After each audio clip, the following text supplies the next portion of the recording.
नमस्कार विद्यार्थी मित्रांनो, तुमचं सर्वांचं पुनश्च एकदा स्वागत आहे आपल्या चॅनलवरती, ज्याचं नाव आहे विद्यार्थीनामा. आणि आत्ता आपण डिस्कशन करणार आहोत direct second year post SSC डिप्लोमासाठी, जे डायरेक्ट सेकंड इयरला पॉलिटेक्निकला जे ॲडमिशन घेऊ इच्छितात विद्यार्थी, त्यांची मेरिट लिस्ट आलेली तुम्हाला माहिती आहे. त्याच्याबद्दल आपण व्हिडिओमध्ये डिस्कशन केलेलं आहे मागच्या. आता आपण डिस्कशन करूया की त्याचबरोबर सीट मॅट्रिक्ससुद्धा आपल्याला उपलब्ध झालेला आहे. आता सीट मॅट्रिक्स ही काय भानगड आहे? आपण पोस्ट एस-एस-सीच्या 10वी नंतरच्या डिप्लोमा कोर्सेसवर चर्चा केलेली आहे. आपण पुन्हा थोडीशी चर्चा त्याच्यावर करणार आहे. मग आपण बघणार आहोत की आपला सीट मॅट्रिक्स आपण कसा बघायचा, म्हणजे डायरेक्ट सेकंड इयरवाल्यांनी आपला सीट मॅट्रिक्स आपण कसा बघायचा आणि पुढे काय करायचं तेही आपण थोडक्यात चर्चा करूया. मागच्या व्हिडिओमध्ये पण आपण चर्चा केलेलीच आहे. आणि ITIला कधी किती जागा आहेत, म्हणजे नॉर्मल जी आपली प्रोसेस आहे त्याला किती आहेत आणि वर्किंग प्रोफेशनलला किती आहेत, तर चला करू व्हिडिओमध्ये सुरुवात. आणि सर्वात प्रथम सांगू इच्छितो की आपल्या वेबसाईटवरती आता तुम्ही मेरिट लिस्टच्या सोबतच त्यांनी आपल्याला सीट मॅट्रिक्स टाकलेला आहे. सीट मॅट्रिक्स अवेलेबल करून दिलेला आहे, पब्लिश केलेला आहे. तुम्ही तो ॲक्सेस करू शकता, डाउनलोड करू शकता. इथं वर्किंग प्रोफेशनलचं आहे, इथं आपला नॉर्मल आहे. ठीक आहे, दोन्ही तुम्ही डाउनलोड केले. परंतु तुमच्या मनामध्ये शंका येईल की ही जी आकडेवारी इथं टाकलेली आहे तर ही आपण कशी समजायची, तर त्याच्याबद्दल थोडंसं आपण डिस्कशन करूया. आपल्याला माहिती आहे डिस्ट्रिक्ट वाईज सीट डिस्ट्रीब्युशन असतं. होम डिस्ट्रिक्ट आणि अदर दॅन होम डिस्ट्रिक्ट म्हणून डिस्ट्रिक्ट वाईज तुम्हाला सीट डिस्ट्रीब्युशन दिलेलं आहे. हे UG म्हणजे UG नाही, हे 10वी नंतरच्या कोर्सेसला असतं, तुमच्यासाठी नाही. चला, तर तुमच्यासाठी आहे 12वी आणि ITI या दोघांमध्ये सीट डिवायडेड आहेत. आता त्याच्यामध्ये असं आहे की तुम्हाला या सीटमध्ये इथं कॉलेज कळेल, त्याचा स्टेटस कळेल, चॉईस कोडही इथं असेल. चॉईस कोड लिहून घेण्याची किंवा चॉईस कोड ध्यानात ठेवायची काही गरज नाही. ऑप्शन फॉर्म भरताना आपल्याला कॉलेजचं नाव आणि ब्रँचच्या नावावरूनच ऑप्शन सिलेक्ट करायचे असतात. ही एक उदाहरणादाखल मी ही ब्रँच घेतलेली आहे. इथं तुमच्या कॅप आणि मागच्या जागा इथं दाखवतील, म्हणजे कॅपच्या ज्या 10% जागा आहेत प्लस मागच्या काही राहिलेल्या जागा असतील, ह्या दोन्ही मिळून जागा तुम्हाला इथं टोटल जागा या ॲडमिशन सिस्टीमसाठी तुमच्यासाठी किती अवेलेबल ह्याचं डिव्हिजन असेल. कॅपच्या जागा, त्याच्यानंतर EWSच्या जागा आणि टोटल जागा तुमच्यासाठी एवढ्या असणार आहेत, हे तुम्हाला इथं कळेल. आता EWS सोडून तुम्हाला इथेच कळेल की जागा आपल्यासाठी किती आहेत. आणि मग त्याचं सगळं जे डिस्ट्रीब्युशन आहे ते इथं दिलेलं आहे की HSC-वाल्यांचं डिस्ट्रीब्युशन इथं दिलेलं आहे, ITI-वाल्यांचं डिस्ट्रीब्युशन इथं दिलेलं आहे की. आणि इथं वरती कॅटेगरी आहेत आणि हे जे डिव्हिजन आहे ते कॅटेगरी वाईज डिव्हिजन आहे, सेम असंच. म्हणजे ओपनचं जनरल म्हणजे त्याच्यात मुलं आणि मुली दोघंही आले, आणि L म्हणजे लेडीज फक्त. म्हणजे की HSCचे या पर्टिक्युलर कॉलेजला या ब्रँचसाठी जनरल 3 आणि 2 लेडीज असे 5 ओपनसाठी सीट्स आहेत HSCच्या विद्यार्थ्यांना, आणि 2 जनरल आणि एकही लेडीजसाठी नाही, असे टोटल 2 सीट्स आहेत ITIसाठी. हे तुमच्या लक्षात आलं असेल. तशीच फोड पुढेही आहे. SC कॅटेगरीचे तसंच 1 सीट्स आहे जनरलला, इथं 1 सीट्स आहे ITI जनरलला, आणि इथं HSC जनरलला ही 1 सीट आहे. STचंही तसंच आहे. तर तुम्ही प्रत्येक कॅटेगरीचं तुमचं बघून घ्या, कॅपच्या सीट तुम्हाला इथं जुळतील. ठीक आहे.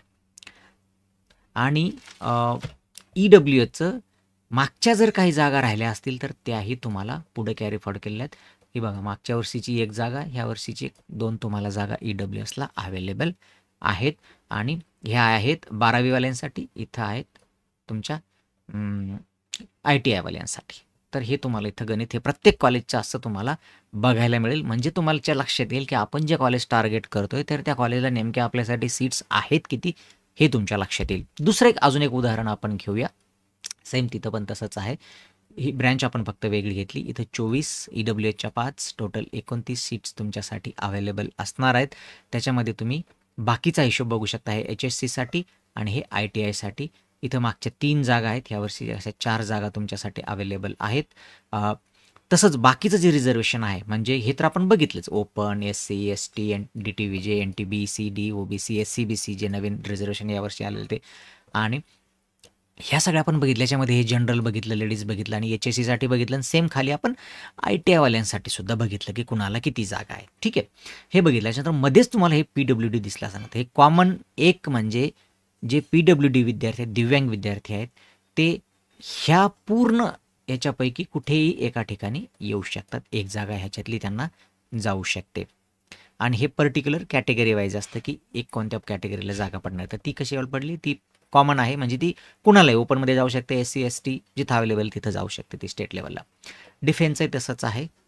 डिफेन्सची एक कॉमन रिझर्व्ह आहे, म्हणजे ह्या सगळ्यांमध्ये कॉमन ती एक जागा जाऊ शकते कुठे.